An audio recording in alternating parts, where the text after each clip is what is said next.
Can started and 050 to stop.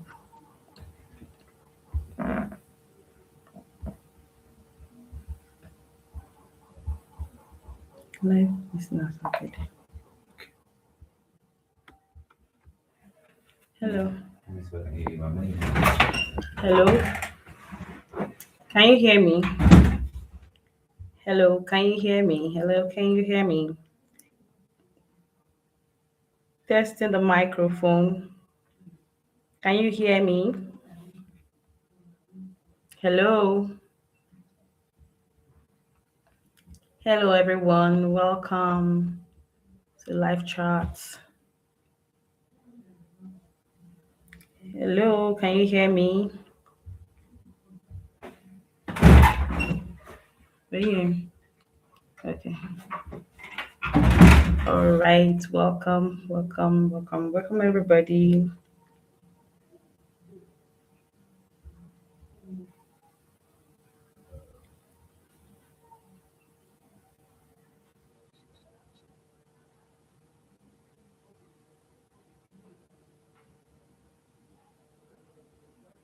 Hello. Hello. Welcome.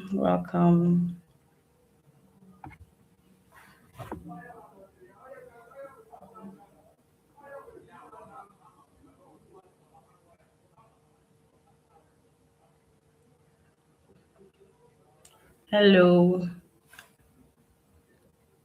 everybody. Can you hear me? If you can hear me, let me see your emojis. Let me see your emojis. Good evening, everybody. If you're live, please share the link so that others that are not here yet can join in. Let me see your emojis if you can hear me, Mr. Ogo. Mr. Ogo, let me see your emoji. All right. So you can hear me. So, good evening. I'm so happy you are here. Whether you're joining from your living room, from your office after a long day, or you're squeezing this into your busy schedule between family responsibilities, thank you so much for choosing to spend time with me. So, my name is Antonia Jindu, and I believe one of the greatest privileges and one of the greatest challenges we'll have is raising teenagers. So, today we'll be talking about um,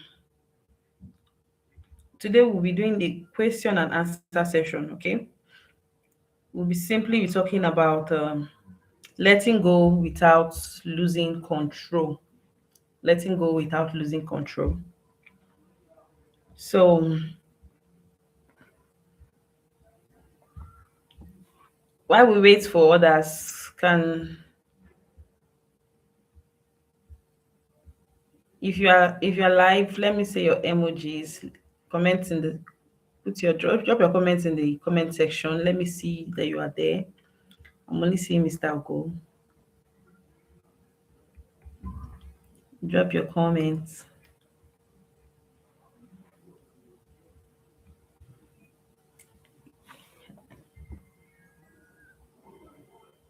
If you're here with me, let me see your comments, okay? All right.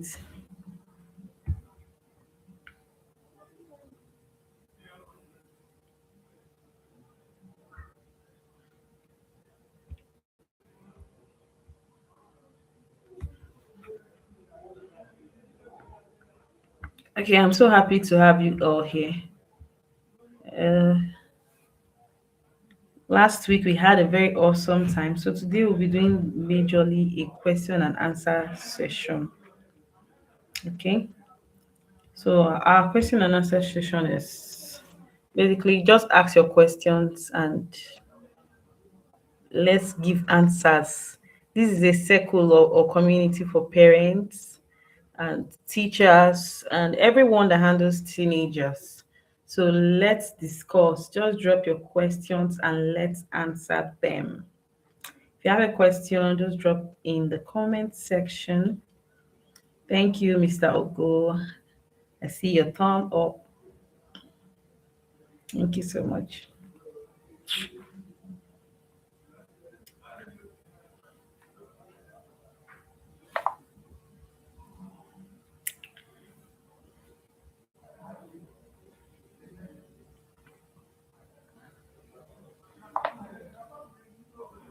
All right. I'm waiting for our question to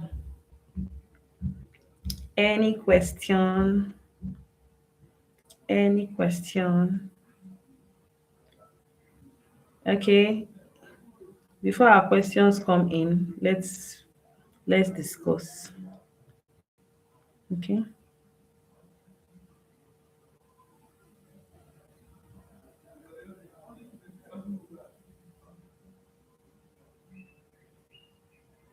Okay, so we'll be talking about letting go without losing control. Okay. Now, most of the conflicts at this stage. So the idea of this meeting is to help our teenagers grow into independence without losing our relationship with them, not losing our relationship along the way while we are trying to build connections with our teenagers. So our core message for this meeting is that or something we should notice or something we should take seriously is that at this stage of their lives, it's not about dishing out rules and plenty rules, because it's a power struggle. Who gets to decide? Okay, at this time they are very very tough. They will be want to be very tough for you to, I mean, tough to rules. Teenagers are always very tough to rules at this stage. Any when they see any rule, they want to react to it. So it's not about just releasing rules and releasing rules. If not, it's going to be conflict every time. So um you have the urge to protect, but then there's a need for autonomy. When I mean there's a need for autonomy, there's a need for a balance, there's a need for a middle ground. So aside just putting so much pressure on them and making plenty rules that they will end up not keeping, because teenagers are very wonderful people. If you are not careful with them, they don't want to keep to rules. So at that particular time, they are rebelling against every rule that is being released.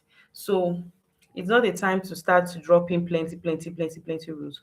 So the best thing is to understand them and have a middle ground. Have a middle ground. No, um, where let you both agree. If not, it will be like two elephants fighting. So it should be rooted in the years of so the period of protecting them should be rooted in the years of primary decision making for your child's safety and choices. You're making the choices for them. You are doing everything for them. But once they start becoming teenagers, this is their stage of, this is an autonomy stage. It's a stage of real developmental needs. So things will begin to push your boundaries, begin to push those boundaries that you are setting for them. They want to build their own identity. They want to understand themselves. They want to know why these rules are being set. Why are these rules set? If you just like someone, they put something to barricade you and you don't know what that thing is for, you want to push it to pass. So that's just how it is with them. So at this stage, they will want to push every boundaries that you've released for them. So it's not a time of setting plenty rules, but a time of helping them understand why those rules are being placed. So that they don't just want to defy your rules. I've been with students in a boarding school, and you see them always wanting to break the rules. It's a normal thing. I also attended the boarding school. We were always wanting to break the rules. But Um, that's because, but when we left school, we got to understand that it was very foolish of us to want to be breaking rules, because those rules were even there to help us. They were even there to make things easier for us. So that is how it is. This is a time to explain to them why this is that, because they want to know. They are very inquisitive. They want to know. So why this happens that they need to always ask you questions and want to know why those rules are set. They are developing mentally. Their brain is under construction. So according to medical terms, their prefrontal cortex, okay, and their, meaning their sense of judgment, sense of planning, and everything, they are still rewiring. Okay, they are still rewiring, and for some people it's at different speed. They are still being rewired. They are not like those very little babies that you just tell, do this, do that, do that. As at this time now, their brain is rewiring, their brain is restructuring. Oh, I can do this. And maybe when they see their mates doing something different from what you've told them to do, and they don't even know why they shouldn't do those things, their brain begins to restructure. They say, okay, I can actually do this and nothing would happen. Okay, so that's why those rules you set for them, you have to ensure that you explain why those rules are set. Okay, you should explain why those rules are being placed. If you are still with me, let me see your emojis. If you are still with me, if you are still with me, let me see your emojis. Hello. If you are still online, let me see your emojis.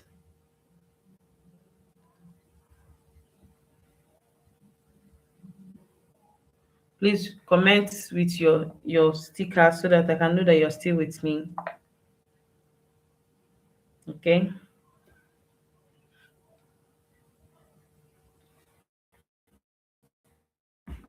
Comment with your stickers. Let me know that you are still with me. All right. Can you still see me? My light is out.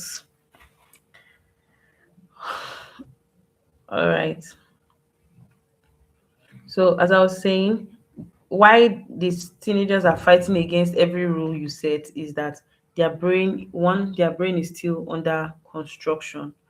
And then number two, they are wired to seek independence.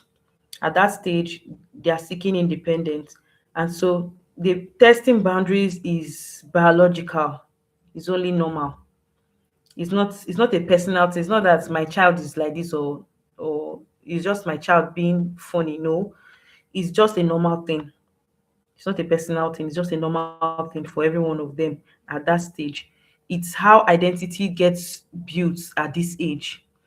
So this is how they begin to build their identity. Okay. And then another thing is that every control you are trying to control begins to backfire, except you become firm with them. Every form of control begins to backfire. This, pardon me, trying to reach out to. All right. So every form of control you are trying to do at this stage, if you are not careful, it begins to backfire. So over control in adolescent stage is linked to more risk taking. It's linked to more risk taking and secrecy. Okay. And weaker trust. Their trust begins to weaken, because they don't even know who to tell that would not judge them. They don't even know who to speak to concerning what is bothering them that wouldn't judge them. So too much control at this stage is not necessary. This is the stage when you need to make them your friend. This is the stage when you need to be their friend, you need to be their therapist, you need to speak to them often, because at this stage they need someone to speak with. So now, letting go isn't giving up. it's shifting from the manager to the consultant. You're no longer a manager. When you change diaper, you tell them when to eat, tell them when to brush their teeth, tell them when to arrange their books, tell them when to do the assignments. That's the manager stage. After the manager stage, you enter the after the manager stage, you enter the consultant stage. The consultant stage now is when you are giving you are now the one telling the person, how do I put it now? Instead of saying, go to your room, go and do your assignment, you say, have you been able to get this done? Have you done this? Have you done that? Have you fixed your bed? Like that. Instead of saying, go and make your bed. Have you fixed it? Is your bed ready? Don't you think that if you do this like this, it will be good for you? So this is a consultant stage. You are now like their therapist. You're not the one to give them advice on what to do concerning a particular situation. Um, no more putting pressure on them to do those things. And you see that it becomes easy to make them do those things without pressure. So the managing stage is when you tell them you have to do your homework. But the consultant stage is, what's your plan for your room? Or what's your plan for your homework today? Have you done your homework? Instead of saying, um, go and go and arrange your bed, you say, what's your plan for your bed? Are you not going to fix it? Okay. So this is the consultant stage. Instead of making decisions for them at this stage, they're no longer babies that wear diapers. Instead of making decisions for them, this stage is when you think it through help them think it through. Instead of saying, okay, when they come to you and say, mommy or daddy, I'm emotionally drained, or I'm exhausted. Instead of telling them, go and drink water, go and do this one, it's not because you are thinking about, what am I not taking care of you, am I not giving you food? No, no, no, no. You don't need to do that. What you are supposed to do now is, so how do I help you scale through this process you are in? Or where do I come in? What would you like me to do to make things easier for you? So you are no longer a manager at this stage, you are more of a consultant. Okay. So the managing for the manager controls the outcomes. For the manager want to control what's next, what will, if you say, what if I allowed the child to do what he wants and then he messes things up? Allow them to mess those things up, and then they will learn from their mistakes. Stop. At this teenage stage, you are not to help them make decisions. Like, you, as a parent, you want to make decisions for them, but don't make it seem like you are taking the decisions for them. Make it seem like they are choosing for themselves. Okay. Allow them feel like they are making their own choices. Instead of saying you are going to read law, you're going to read medicine.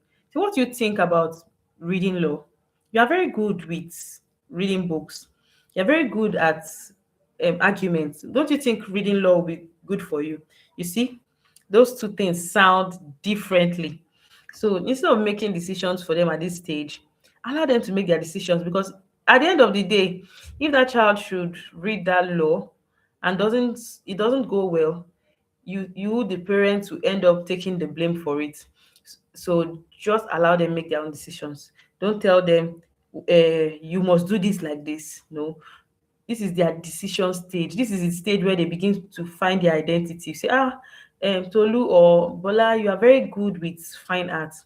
I think if you do theater art, or you do fine art, it will suit you best. That is you suggesting.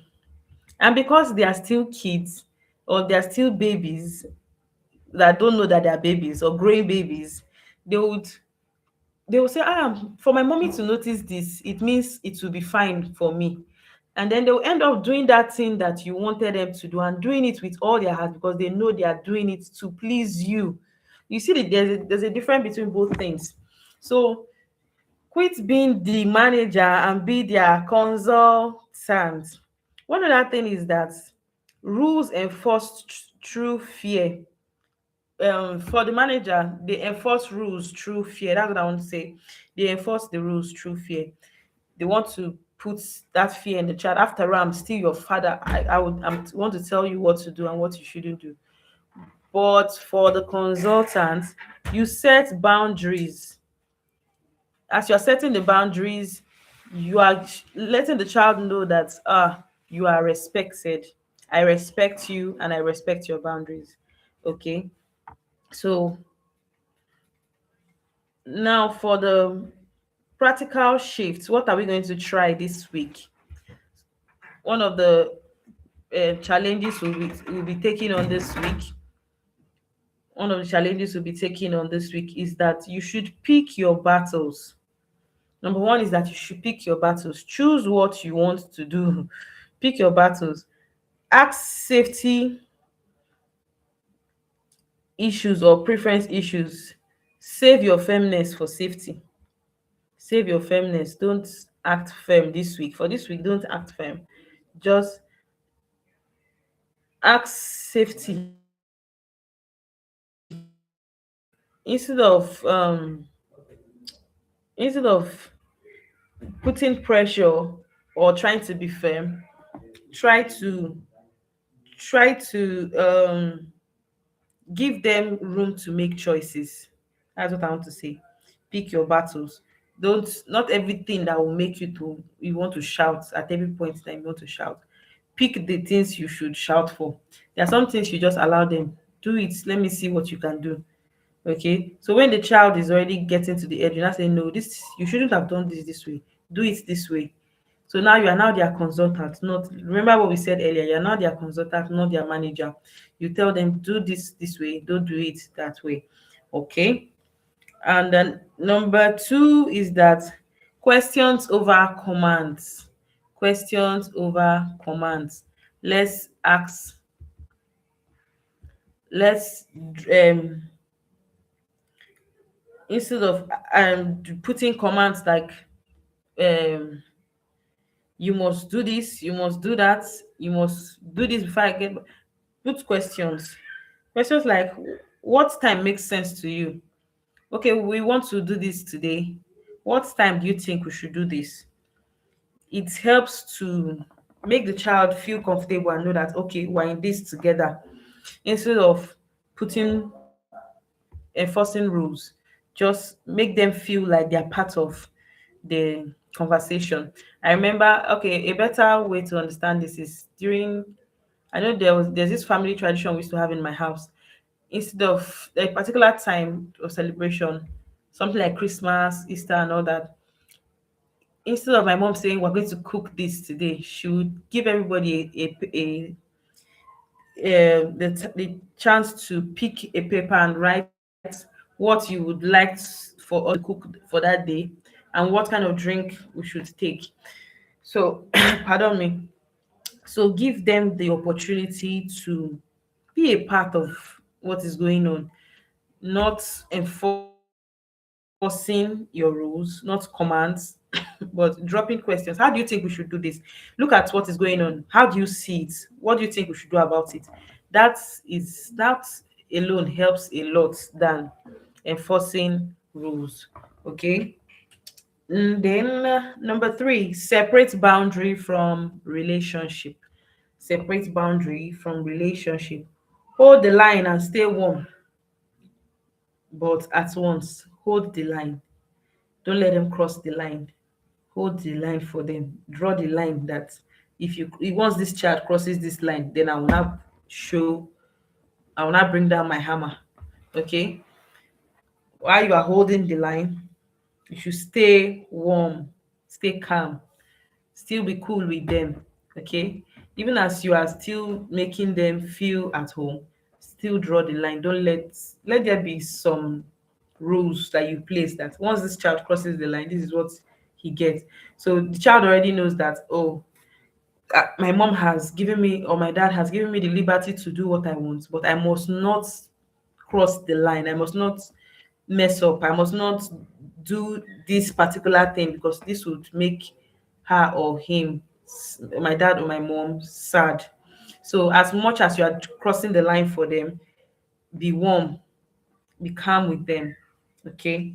So that's what I meant by doing both at once.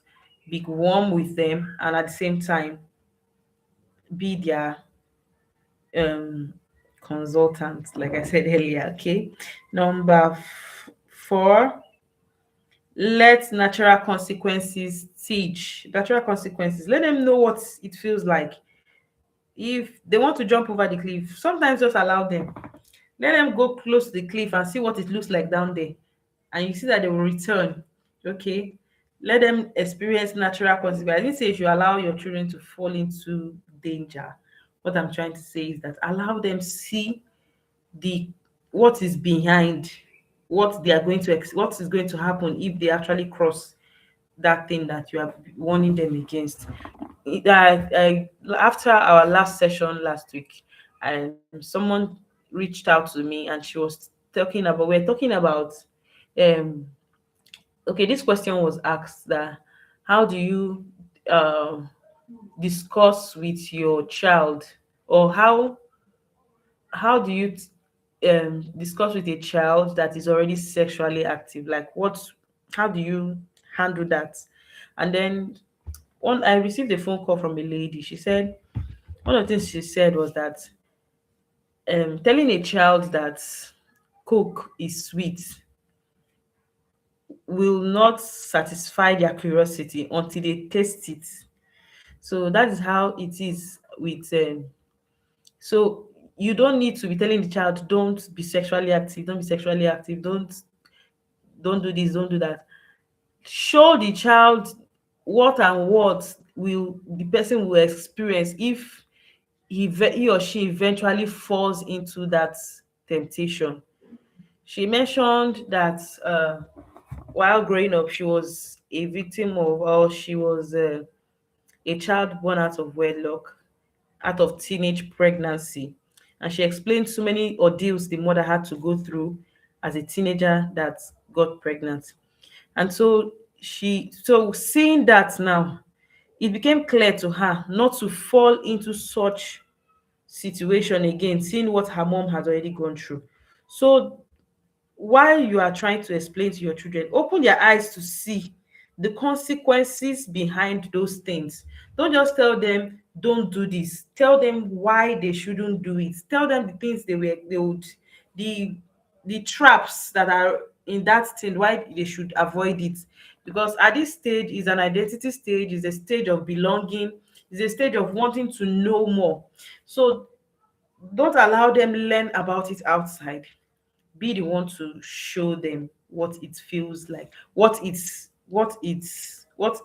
entails, so that they will know that, oh, my parents are preaching against sexual abstinence because if I should indulge, I'll get pregnant out of wedlock, and getting pregnant during in my teenage stage is going to be a terrible thing for me. Is having to give birth in my young body, and caring for a child when my mental state is not yet balanced. All those things, they should understand it, so that they will know the problems that will come, or the consequences that will come if they make that mistake. So let natural consequences teach. Low stakes struggle now builds resilience for later. Low stakes struggle now builds resilience for later, meaning that when they understand what they are in for, or what is in on that thing for them, they wouldn't want to partake. Just like for a child that gets to school and is being pressured into use of substances, or like illicit drugs, when they know what is in there, when you've already explained they already know what and what they will expect, they won't want to fall into such temptation. So any other person that falls into such temptation, that means it's his own choice because he had already understood what is in it for him. Just like I'll use the Bible as a reference. God already told Adam that don't eat from these fruits because it is the tree of good and evil, and he didn't. But because he didn't explain it like that to his wife, she went ahead and was tempted by the devil and she fell for it. Said no, and when you eat it, your eyes will be open. Your eyes will be open to see that God has been telling you lies. And because she was not so much aware of, she didn't get clarity, she fell for it. So we should show them the consequences so that they will avoid it. Lastly, they should stay curious, not reactive. Stay curious, not reactive. Like when they bring some situations to you, instead of reacting. So, for example, we had situations of children that are being bullied in school. Instead of reacting, so your mate is beating you in school, and you're coming back home to come and report. You cannot fight back. No. Instead of reacting, stay curious. Ask them questions like, tell me more about it. Tell me more about it. Why, how does, what does, tell me about why that matters.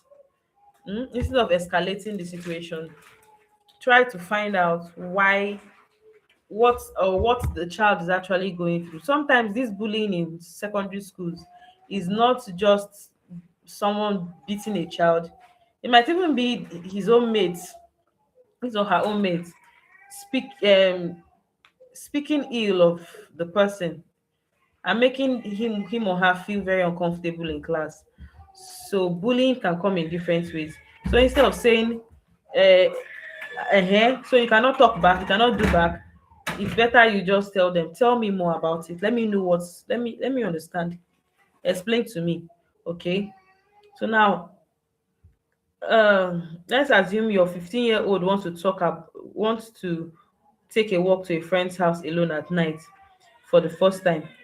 Every part of you wants to say no. Every part of you wants to say no. This is our talking session now. This is our question and answer session now.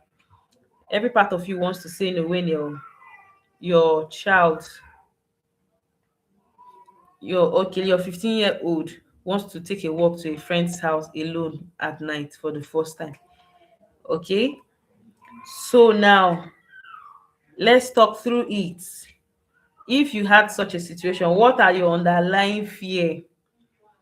Number one, what's the actual risk versus the felt risk? Number two, and number three, what's a middle ground option? Let me hear from us.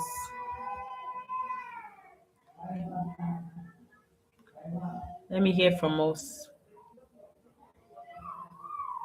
Yes. Anybody wants to say something?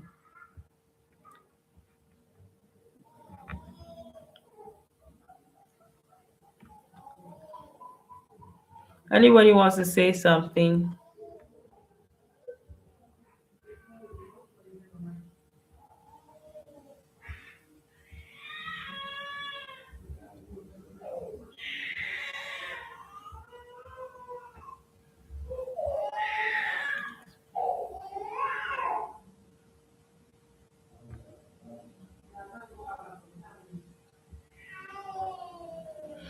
Okay, I'm waiting.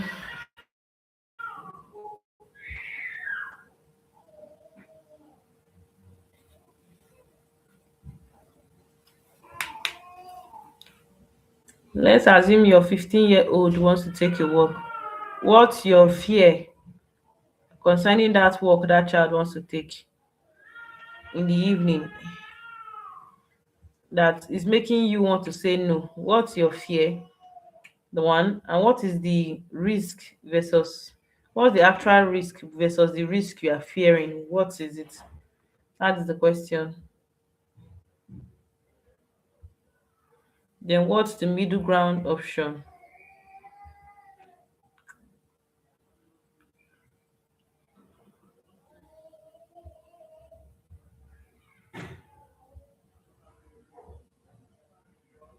And we should take note that our job isn't to prevent every mistake. It is to make sure that they know they can come to you after a mistake. Our job is not to control every mistake. Make sure that our kids can come to us after a mistake.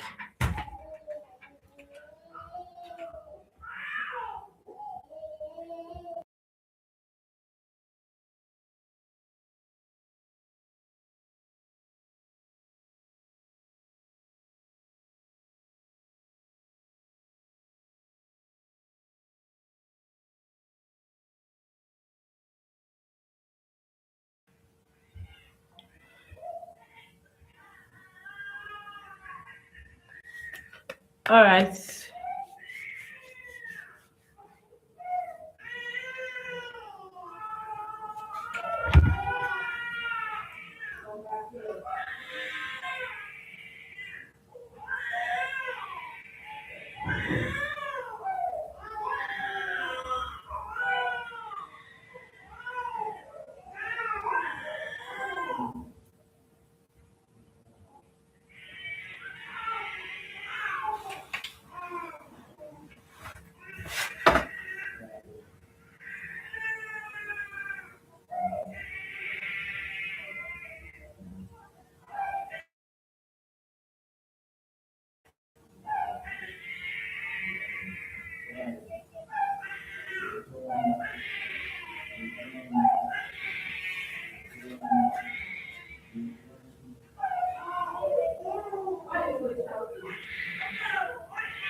All right. I'm waiting.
Can you hear me?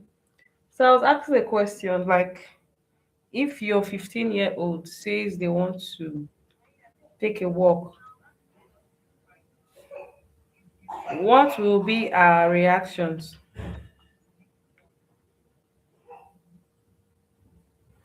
Want to take a walk to a neighbor's house in the evening.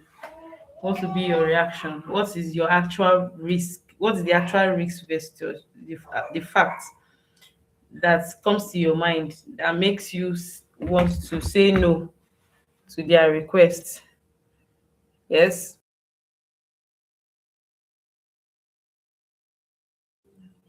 Yes, I'm listening.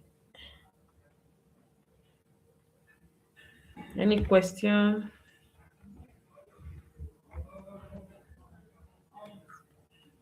This meeting ends in 10 minutes, so let's respond. Let me get our responses.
If you're still with me, let me see your emojis.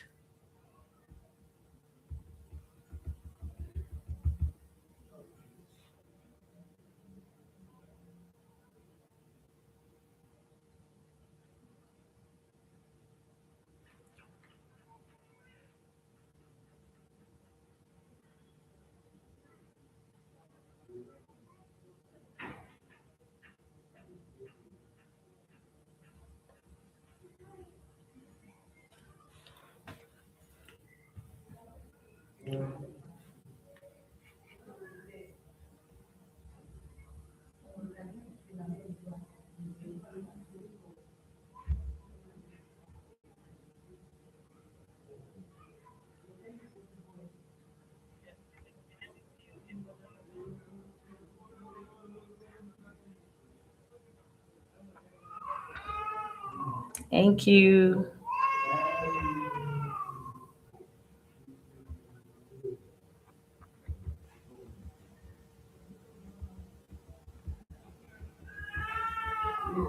Thank you. So we have just so by 6:50 this meeting will be ending.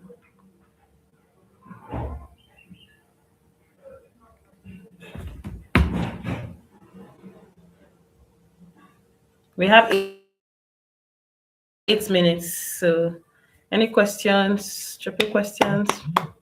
Any questions? Mm, I hope we gained value from the meeting.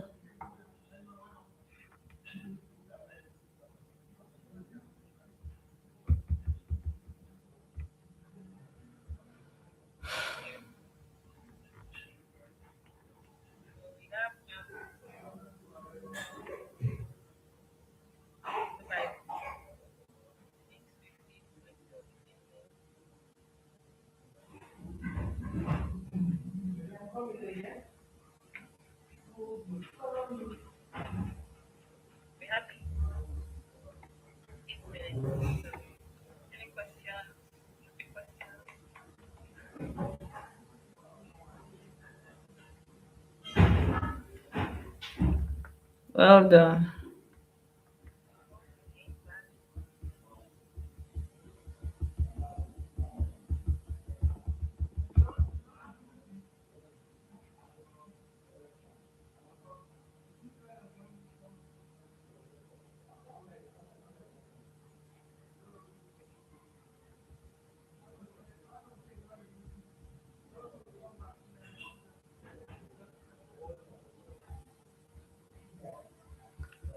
So we have like 4 minutes more to ask our questions before the meeting is over. Any more questions?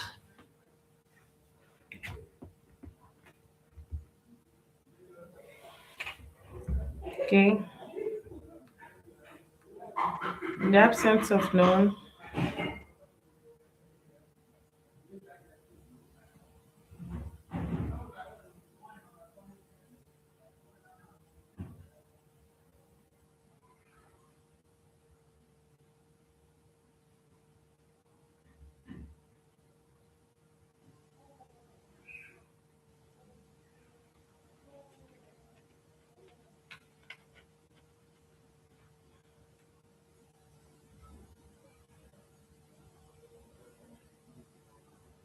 in the absence of no question, other question. Okay, 3 more minutes.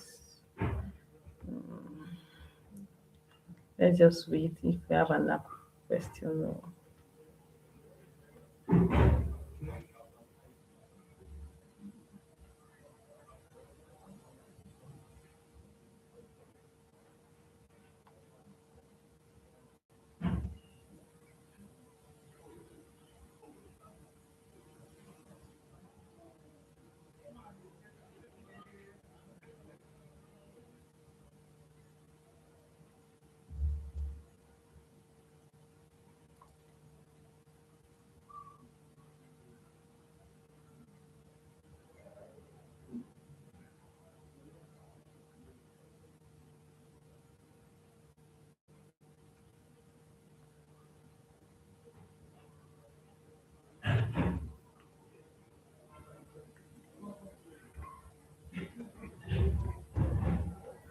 All right. Since there's no more questions, I think that's all for today. Thank you all for showing up. Do have a lovely evening. Should we still wait till time's off? All right. Oh, I'm seeing your lovely emojis. God bless you. Thank you so much for showing up. Plenty love, plenty love, plenty love.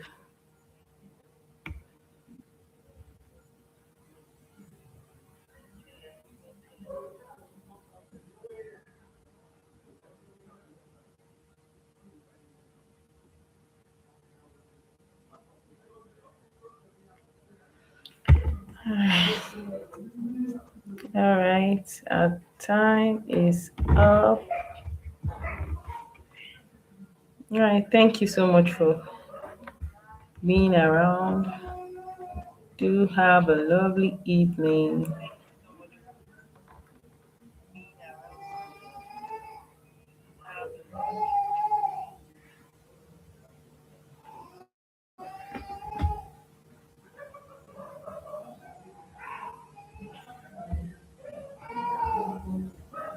Bye.